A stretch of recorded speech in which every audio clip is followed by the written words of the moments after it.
Hello everyone, welcome back to study time with Isha. Index numbers की series को continue करते हुए आज हम एक नया टॉपिक स्टार्ट करने जा रहे हैं, that is deflating of index numbers. तो आज का टॉपिक स्टार्ट करने से पहले हम इसमें थोड़ी सी कुछ एक दो चीजें आपको बताना चाहते हैं। देखिए, जब भी हम ये वर्ड यूज करते हैं ना डिफ्लेटिंग, तो हमारे दिमाग में आते हैं एक बहुत ही important term, inflation. Inflation and deflation. तो आपने कंफ्यूज नहीं करना है इन टर्म्स को डिफ्लेटिंग के साथ, ठीक है। देखिए, इन्फ्लेशन जो होता है बेसिकली क्या रहता है, जब हम बोलते हैं कि हमारी इकोनॉमी में चीजें महंगी हो रही हैं, मतलब प्राइसेस इंक्रीज कर रहे हैं, राइट। तो हमारी इकोनॉमी में एक जनरल टेंडेंसी है कि महंगाई हो रही है, चीजों के दाम बढ़ रहे हैं। और डिफ्लेशन होता है इसका उल्टा, मतलब प्राइसेस जब हमारे डिक्रीज करते हैं, ठीक है। तो इन्फ्लेशन और डिफ्लेशन में हम बात करते हैं when there is a general tendency of prices to increase और डिक्रीज, ठीक है। अब यहाँ पर जब हम डिफ्लेटिंग ऑफ इंडेक्स नंबर्स की बात करेंगे, तो यहाँ पर भी हम थोड़ा सा कॉन्सेप्ट लेंगे इन्फ्लेशन से। लेकिन ये डिफ्लेटिंग और डिफ्लेशन ये दोनों सेम टर्म्स नहीं है, दोनों में डिफरेंस है, ठीक है। तो डिफ्लेशन जो होता है वहां पर हम बात करते हैं कि प्राइसेस फॉल कर रही हैं चीजों की। तो जब प्राइसेस फॉल करती हैं तो हमारे जो पैसे की वैल्यू होती है वो बढ़ जाती है, ठीक है। अब ये वैल्यू बढ़ना कम होना ये हम आगे अभी डिस्कस करेंगे, लेकिन अभी फिलहाल के लिए आप ये याद रखिए कि डिफ्लेशन और डिफ्लेटिंग सेम नहीं है। हमने यहाँ किसकी बात करनी है, डिफ्लेटिंग ऑफ इंडेक्स नंबर्स की, ठीक है। तो चलिए पहले हम फटाफट से एक छोटी सी डेफिनेशन देखते हैं कि डिफ्लेटिंग होता क्या है। उसके बाद हम इससे रिलेटेड जो भी थ्योरी है, कॉन्सेप्ट्स हैं और जो इसके फॉर्मूले हैं, वो सारी चीजें हम डिस्कस करेंगे, ठीक है। तो आइए देखते हैं पहले इसकी छोटी सी definition. Okay, so deflating of index numbers. By deflating, we mean to adjust or reduce the value which is inflating. मतलब जो चीज बढ़ रही है, इन्फ्लेट करने का मतलब है इंक्रीज होना। तो जो वैल्यू इंक्रीज हो रही है उसको हम थोड़ी सी एडजस्टमेंट करते हैं या रिड्यूस करने की कोशिश करते हैं। क्या एडजस्टमेंट करते हैं, क्यों रिड्यूस करते हैं, वो भी हम आगे देखेंगे, ठीक है। तो पहले हम ये थोड़ी सी जो एक दो लाइनें लिखी हैं वो देख लेते हैं। So by deflating हमने कहा we mean to adjust or reduce the value which is inflating. Thus by deflating of price index numbers we mean adjusting them for the effect of changing price levels. ठीक है, तो चीजें जो महंगी हो रही हैं या फिर उनकी वैल्यू कम हो रही है, यूजुअली इकोनॉमी में हम देखते हैं कि एक लॉन्ग रन पे अगर देखें तो महंगाई ही बढ़ती है, ठीक है। बीच में थोड़ी बहुत फ्लक्चुएशंस होती हैं, जैसे अगर हम पेट्रोल के प्राइसेस देखते हैं, तो अगर हम रोज का देखें तो कभी ऐसा हो सकता है कि 1-2 रुपए कम हो गया, 50 पैसे कम हो गया, लेकिन जब बढ़ता है तो एकदम 10-12 रुपए बढ़ जाता है, ठीक है। वैसे ही गोल्ड के प्राइसेस हम देखें अगर, तो वो भी बहुत कम बीच में ऐसा होता है, रेयरली कि कम होती हैं प्राइसेस, लेकिन जब बढ़ती हैं एकदम इतनी बढ़ती हैं कि अगर हम पिछले 10-20 साल 50 सालों में देखें तो ओवरऑल जो है वो इंक्रीज ही आया है। तो चीजें यूजुअली महंगी ही होती हैं, ठीक है, तो इन्फ्लेशन ही रहती है। अब ये जो चीजें हमने कहा कि हमें क्यों एडजस्ट करने की जरूरत है वैल्यूज को, उसका क्या मतलब है, आइए हम समझने की कोशिश करते हैं with the help of a very small example. तो देखिए, हमने क्या कहा था कि जैसे जैसे प्राइस इंक्रीज करती है, परचेजिंग पावर ऑफ मनी जो है वो डिक्रीज करती है, ठीक है। ये टर्म्स आपको ध्यान में रखनी है क्योंकि हम ये कई बार यूज करेंगे, ठीक है। परचेजिंग पावर ऑफ मनी, इसी को हम बोलते हैं वैल्यू भी, ठीक है। वैल्यू ऑफ मनी या फिर परचेजिंग पावर ऑफ मनी जो है वो डिक्रीज करती है। अब इसका क्या मतलब है, देखिए फॉर एग्जाम्पल 2008 और हम 2018 की बात करते हैं, ठीक है। 10 साल का डिफरेंस ले लेते हैं। सपोज 2008 में जो राइस की प्राइस थी वो क्या थी, ₹50 पर केजी। मतलब 1 किलो चावल हमें कितने में मिलते थे, 50 रुपए में। अब 2018 में सपोज ये प्राइस बढ़ के हो गई ₹100, तो मतलब 1 किलो चावल हमें 100 रुपए में मिल रहे हैं। तो ऑलमोस्ट ऑलमोस्ट क्या एग्जैक्टली डबल हो गया प्राइस। इसका मतलब 2018 में जो हमें 1 किलो चावल है वो 100 रुपए में मिल रहे हैं। इसका मतलब अगर अगर हम 50 रुपए खर्च करेंगे तो हमें आधे ही चावल मिलेंगे, है ना, ½ केजी ही मिलेंगे।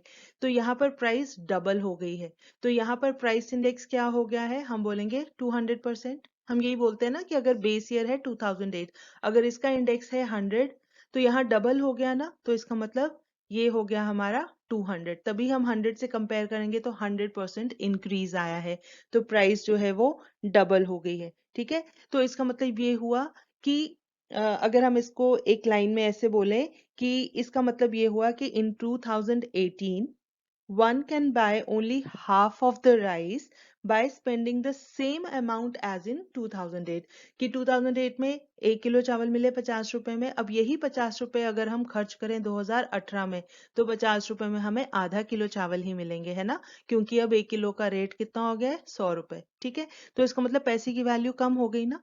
देखिए सिंपल सी बात है, जैसे हम बोलते हैं कि अगर हम आज से 10 15 या 20 साल पहले जो पेस्ट्री खरीदते थे वो 20 या 25 रुपए में आ जाती थी, लेकिन आज के टाइम में 50 रुपए से नीचे कोई पेस्ट्री नहीं मिलती नॉर्मली, है ना, अगर हम एक जनरल एग्जांपल लेकर चलें तो इसका मतलब वो पैसे की वैल्यू कम हो गई है।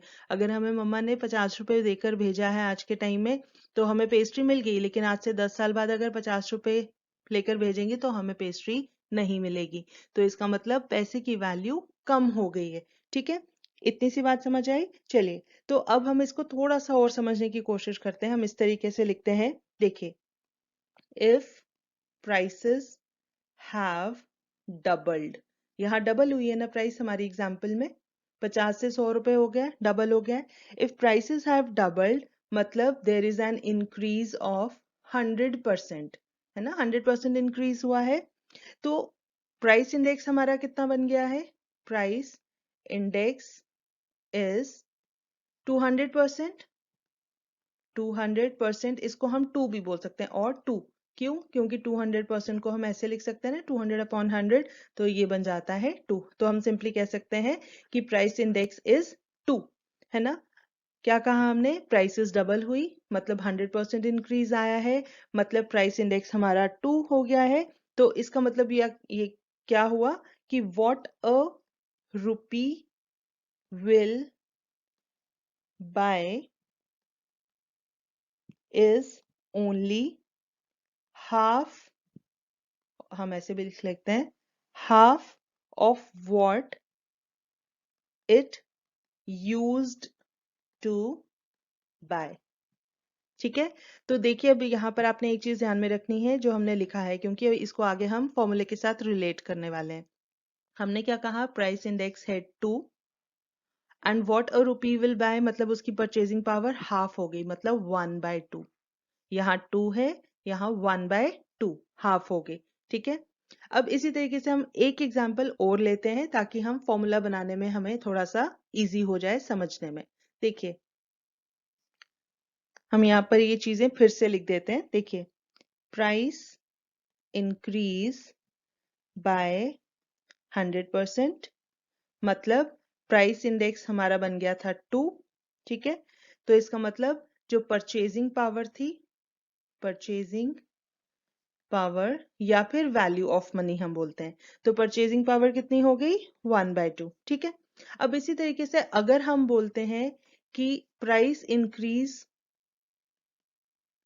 बाय 50%, ठीक है, 100% नहीं हुआ, 50% हुआ है, तो इसका मतलब प्राइस इंडेक्स कितना हो जाएगा। 50% इंक्रीज का क्या मतलब होता है, बेस ईयर का अगर इंडेक्स 100 है तो 50% इंक्रीज का मतलब 150 बोलते हैं ना, तो 150% को हम कैसे लिख सकते हैं, 150/100, this can be written as 1.5। ठीक है, तो पहले प्राइस इंडेक्स 2 था, यहाँ प्राइस इंडेक्स कितना हो गया, 1.5। तो परचेजिंग पावर क्या हो जाएगी अब हमारी, purchasing power is equal to, देखिए यहाँ 2 था तो यहाँ 1/2 हो गया, यहाँ 1.5 है तो यहाँ 1/1.5 हो जाएगा। ठीक है, इतना समझ आया। अब देखिए यहाँ पर हमने क्या कहा था कि जो 1 रुपए की वैल्यू है वो हो गई 50 पैसा पहले वाली एग्जाम्पल में, है ना, यहाँ पर 50 पैसा हो गई ना 1/2, तो 100 पैसा उसका हाफ हो गया 50 पैसा। वैसे यहाँ पर 1/1.5 को अगर हम सॉल्व करते हैं, 1 रुपए की अगर वैल्यू देखनी हो वो बनती है 66.67 पैसा।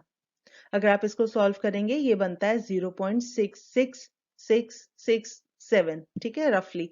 तो इसको इंटू 100 करेंगे क्योंकि 1 रुपए से कंपेयर कर रहे हैं, इंटू 100 करके ये बनता है 66.67 पैसा। तो पहले में हमारी हाफ हो गई थी, 50 पैसा हो गई थी 1 रुपए की वैल्यू, अब होगी 1 रुपए की वैल्यू कितनी, 66.67 पैसा। तो अगर इस एग्जाम्पल को आप पूरा रिलेट करें तो यहाँ से आपको एक चीज समझ आ रही है कि प्राइस इंडेक्स और परचेजिंग पावर जो होते हैं वो एक दूसरे के रेसिप्रोकल होते हैं, ठीक है। So purchasing power of money is the reciprocal of the price index. तो हम यहाँ पर फॉर्मूला कैसे लिख सकते हैं? We can write purchasing power of money, purchasing power of money is equal to क्या होता है? Reciprocal of price index. तो रेसिप्रोकल क्या होता है? 1 अपॉन समथिंग। तो this is 1 upon price index. ये हो गया एक फॉर्मूला जो आपको ध्यान में रखना है, ठीक है। So purchasing power of money is equal to 1 upon price index. I hope this is clear. ये होगी बात हमारी इस एग्जाम्पल की। चलिए अब आगे बढ़ते हैं, इसी को आगे कंटिन्यू करते हुए। तो देखिए हमने क्या कहा? एज प्राइस इंडेक्स इंक्रीजेस, मतलब महंगाई होती है, प्राइसेस बढ़ती हैं।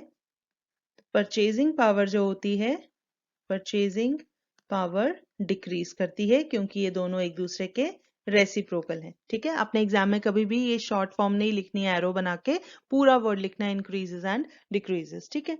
अब इसका मतलब ये हुआ कि with rising prices, with rising prices, value of money या purchasing power of money goes down, right? ये बात समझ आ गई। अब देखिए इसी वजह से क्या होता है कि जो सैलरीड पीपल हैं, मतलब वर्कर्स हैं, या जो भी इनकम जिनकी जनरेट हो रही है, वो लोग किस में ज्यादा इंटरेस्टेड होते हैं? देखिए यहाँ पर आती है बात, दो टर्म्स हमारी आती है, मनी वेजेस और मनी इनकम, और एक आती है रियल वेजेस और रियल इनकम, ठीक है। अब इन दोनों में क्या डिफरेंस है? मनी वेजेस होगी जो आपका पैसा आपको मिलता है, ठीक है। रियल वेजेस होती हैं जो उसकी एक्चुअल वैल्यू है। अब ऑब्वियसली कौन किस में ज्यादा इंटरेस्टेड होगा? जो सैलरी लोग हैं, जिनको सैलरी मिलनी है, वो ज्यादा किस में इंटरेस्टेड होते हैं? रियल वेजेस में। देखिए हमें आज अगर महीने के 10,000 मिल रहे हैं और आज से 5 साल बाद भी 10,000 मिलेंगे, तो देखिए आज जो 10,000 की वैल्यू है, जो चीजें 10,000 में आज आती हैं, आज से 5 साल बाद वो 10,000 में नहीं आएंगी, क्योंकि महंगाई बढ़ गई है, तो पैसे की जो वैल्यू है वो कम हो गई है। तो आप हमें आज भी 10,000 दे रहे हो, 5 साल बाद भी 10,000 दे रहे हो, या फिर 11,000 दे रहे हो, ठीक है, वो बोलेंगे भाई हमने तो आपकी सैलरी बढ़ा दी, 1,000 बढ़ाई ना सिर्फ, लेकिन महंगाई कितनी हो गई है। तो हमें उस महंगाई को, जो पैसे की वैल्यू है, उसको ध्यान में रखना है। उसके हिसाब से हमें देखना है कि जो हमारी सैलरी में इंक्रीज हुआ है वो जस्टिफाई होता है या नहीं, ठीक है। तो मनी वेजेस वो हो गए जो हम अर्न करते हैं, ठीक है। मनी वेजेस हो गया what we earn, what we earn, और रियल वेजेस हो गई व्हाट मनी कैन बाय, ठीक है।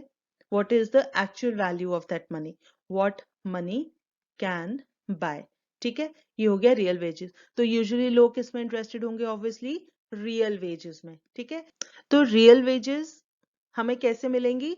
कि जो हमें मनी वेजेस, जो हमें पैसा मिल रहा है एक्चुअल में, हम उसको किसी चीज से मल्टीप्लाई या डिवाइड, कोई ऐसा फैक्टर हो जिसको हम मनी वेजेस से मल्टीप्लाई या डिवाइड करें, और हमें जो उसकी एक्चुअल वैल्यू है हमारे पैसे की, वो हमें पता लग जाए। तो इसका मतलब हमें रियल वेजेस कैलकुलेट करनी है, और यहाँ पर कौन रोल प्ले करेगा? परचेजिंग पावर और प्राइस इंडेक्स, ठीक है। तो हम क्या करते हैं? बेसिकली मनी वेजेस को डिवाइड करते हैं प्राइस इंडेक्स के साथ, या हम कह सकते हैं मनी वेजेस को मल्टीप्लाई करते हैं परचेजिंग पावर के साथ, और उससे हमें उसकी एक्चुअल वैल्यू पता लगती है, ठीक है। ऑब्वियसली वो वैल्यू कम हो जाएगी। तो क्योंकि ये वैल्यू कम हो रही है, इसीलिए हम इसको बोलते हैं कि हम इंडेक्स नंबर को डीफ्लेट कर रहे हैं, ठीक है। मतलब उसकी एक्चुअल वैल्यू से उसमें कुछ एडजस्टमेंट करके हम उसको रिड्यूस कर रहे हैं, इसीलिए हम इसे बोलते हैं deflating of index numbers. I hope अब आपको ये चीज थोड़ी सी और क्लियर हुई होगी, ठीक है। तो इसी प्रोसेस को हम बोलते हैं डीफ्लेटिंग। तो हम जल्दी से अब देख लेते हैं इसका फॉर्मूला। देखिए the process of deflating can be expressed in the form of a formula as, देखिए हमने क्या कहा? रियल वेजेस कैलकुलेट करनी है, तो हम लिखेंगे real wage is equal to money wage हमने क्या कहा था कि हम मनी वेजेस को मल्टीप्लाई कर सकते हैं परचेजिंग पावर के साथ, या फिर डिवाइड कर सकते हैं प्राइस इंडेक्स के साथ, क्योंकि दोनों एक दूसरे के रेसिप्रोकल है। तो फॉर्मूला क्या रहता है? Money wage upon price index into 100। ठीक है। और रियल वेज को हम क्या बोल सकते हैं? डिफ्लेटेड इनकम और वेज। ठीक है। अगर क्वेश्चन में इनकम लिखा है तो आप इनकम वर्ड यूज कर लीजिए, वेजेस लिखा है तो वेजेस वर्ड यूज कर लीजिए। ठीक है। सो रियल वेज और deflated wage is equal to money wage upon price index into 100। और इसके लिए एक और फॉर्मूला है हमारे पास। देखिए, रियल वेजेस कैलकुलेट की हैं तो हमें रियल वेज इंडेक्स भी कैलकुलेट करना पड़ेगा, राइट? तो हम लिखेंगे real wage index number is equal to, ये तो हमने रियल वेजेस कैलकुलेट की ना, अब उसका इंडेक्स नंबर भी कैलकुलेट करना है। तो दिस इज इक्वल टू, देखिए नॉर्मली जैसे हम इंडेक्स नंबर कैलकुलेट करते हैं ना, हम क्या बोलते हैं? जब प्राइस इंडेक्स निकालना है तो हम लिखते हैं prices of current year upon prices of base year. अब क्योंकि यहाँ रियल वेज इंडेक्स नंबर है तो हम लिखेंगे यहाँ पर real ways of current year, जिस साल का निकालना है index, divided by real ways of base year into 100। ठीक है जी। और इसके लिए हमारे पास एक और फॉर्मूला है।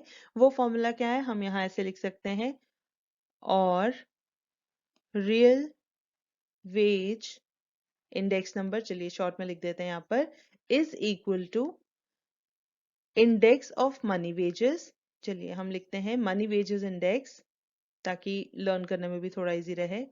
Money wage index upon consumer price index, या फिर सिंपली प्राइस इंडेक्स लिख सकते हैं।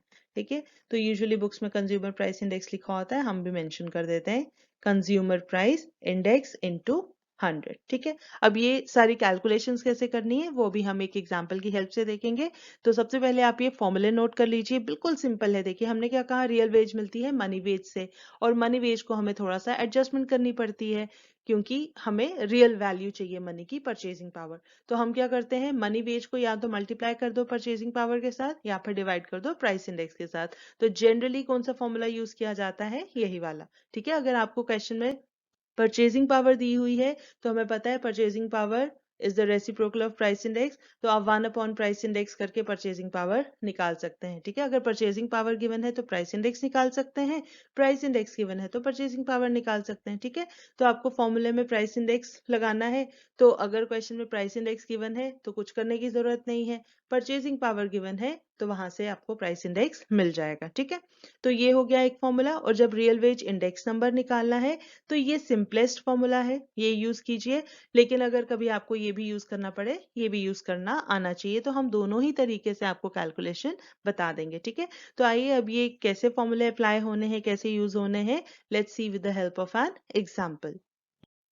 Okay, so example, calculate real wages and real wages index numbers from the following data। हमें क्वेश्चन में तीन चीजें दी हैं, years, wages and price index. तो हमें पता है अगर यहाँ पर ये वेजेस गिवन है तो ये हमारे एक्चुअल में क्या है? Money wages. ठीक है।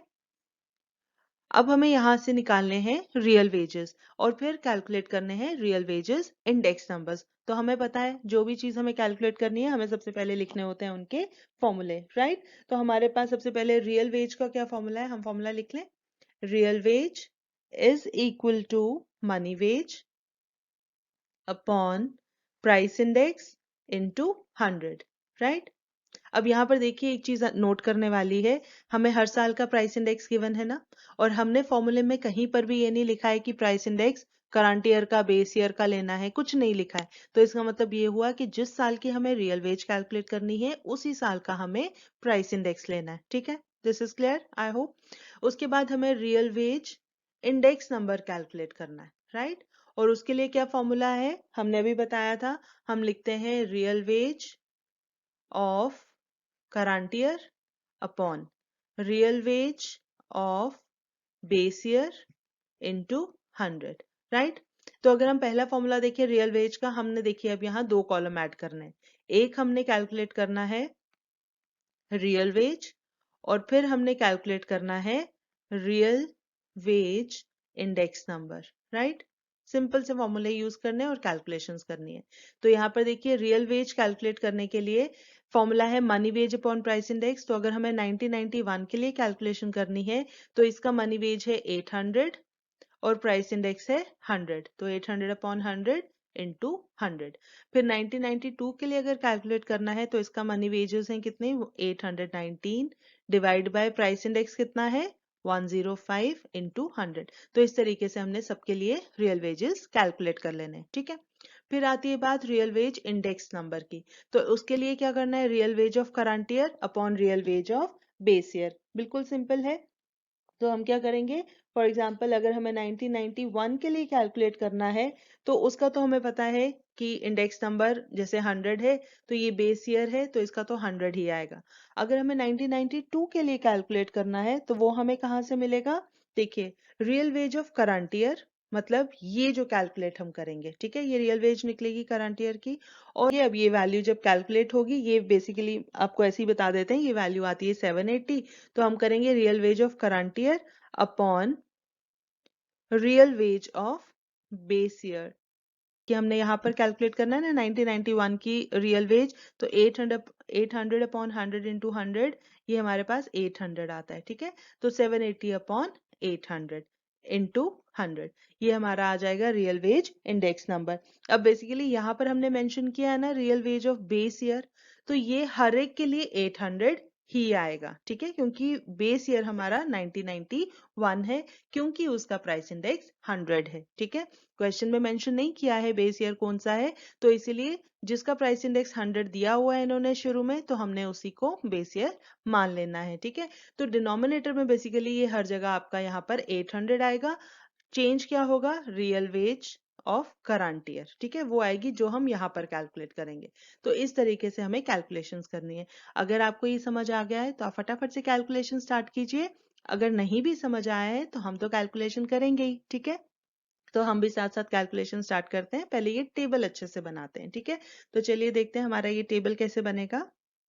ओके, तो यहाँ पर ही हमने टेबल बना दिया है, ईयर, वेजेस, प्राइस इंडेक्स, उसके बाद आ गया रियल वेजेस जो हमें कैलकुलेट करने हैं, और फिर रियल वेजेस इंडेक्स नंबर जो हमें कैलकुलेट करना है, ठीक है। तो सबसे पहले हम लिखे हैं रियल वेजेस। तो रियल वेजेस हमने क्या कहा था, पहला आ जाएगा हमारा, चलिए यहाँ पर भी हम फॉर्मूला लिख लें एक बार ताकि कोई कंफ्यूजन ना रहे, हम सामने से देखकर कैलकुलेशन करते जाएंगे।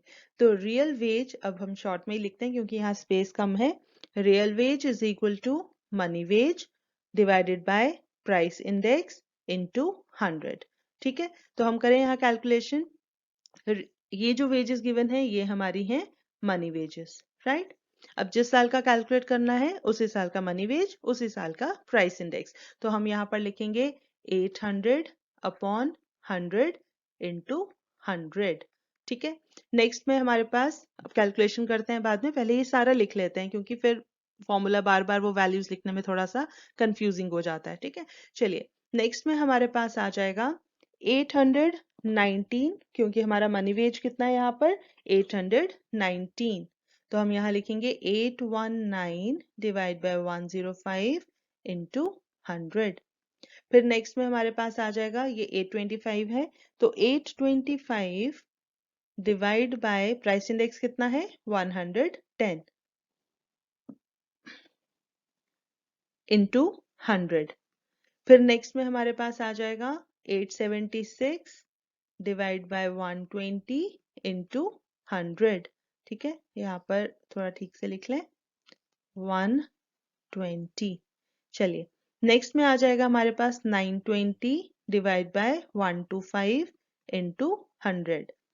उसके बाद नेक्स्ट आ जाएगा 938 डिवाइड बाय 140 इंटू 100।